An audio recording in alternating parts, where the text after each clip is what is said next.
So one of the questions we're getting a lot of on Twitter, it's interesting, is this war on men and the idea of masculinity, of all questions at a women's summit. So I'll read it. As conservative women, how can we help end society's negative stereotype of masculinity?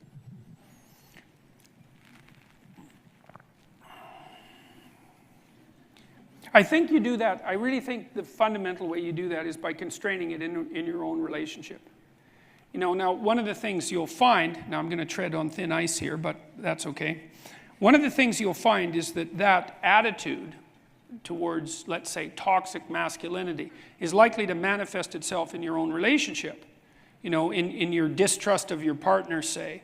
And I'm not saying that you should naively trust your partner. I don't think you should naively trust anyone, right? And sometimes people confuse naivety with trust. Say, well, when I was a kid, I trusted everyone. It's like, well, that wasn't wisdom, right? You just didn't know any better because you were a kid. And you say, well, then I got hurt and now I don't trust anyone. It's like, well, you're wiser now that you've been hurt because you know that that can happen and you know that that's within the realm of human possibility. And you say, well, yeah, but it's damaged my ability to trust. It's like, no, it hasn't. You never had any ability to trust. You just had naive faith in other people, and that's not the same thing. Once you've been hurt, trust becomes an act of courage, not an act of naivety. You say, well, I know that, like me, you're full of snakes, and God only knows when one's going to pop out and bite me, and the same goes for you in relationship to me. It's like, so well, why should I trust you? And the answer is, because you're courageous. Because if you put forward your hand and trust someone to do the right thing, you radically increase the probability that they will. Now, you don't increase it to 100%, and you lay yourself open for betrayal, right? But if you know that, if you're awake to that, you say, look, I'm willing to take the risk to be hurt in order to extend my hand in trust. Well, that's how you combat toxic masculinity. Right then and there, you do it in your own heart, you know.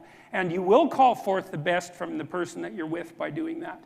You know, and that's partly the willingness to be vulnerable. And I don't mean naively, right? Because there's no courage in vulnerability unless you know the price that you might pay. And so you have to trust and you have to be honest. That's the other thing, you know, and that's part of trusting. You need to let your partner know who you are and what you want. And that also means you have to let yourself know, and that's not such an easy thing too. You have to have a dialogue with yourself and figure out what you want, and you have to be willing to share that with your partner. I think the way that you glue the relationships between men and women back together is by doing that locally, first of all, right? You deal with your boyfriend, you deal with your husband, you deal with your brothers, you glue things back together with your father if you can do that. You establish a positive relationship with your son. And then having learned how to do that, well, you're going to spread your influence out properly into the broader community. And I'm a very big admirer of local action. It's like, because local action isn't local. It spreads out so quickly you can't believe it. And if you do things right in the little domains that you have right in front of you, first of all, that's not easy. Like, it's hard to have a good relationship that maintains itself properly across time. That will take everything you've got. And if you're capable of developing the character that will allow you to do that, moving that out into the broader social world will be a simple thing in comparison. So you start by manifesting courageous faith in your partner and the men that are close to you in your life. And then you watch, and you let them know when that trust is being violated, obviously, because you're not a pushover. You say what you have to say. And that way you heal those relationships, and that'll do the trick. That's all you need to do. All you need to do. It's like, good luck with that. It's very, very hard.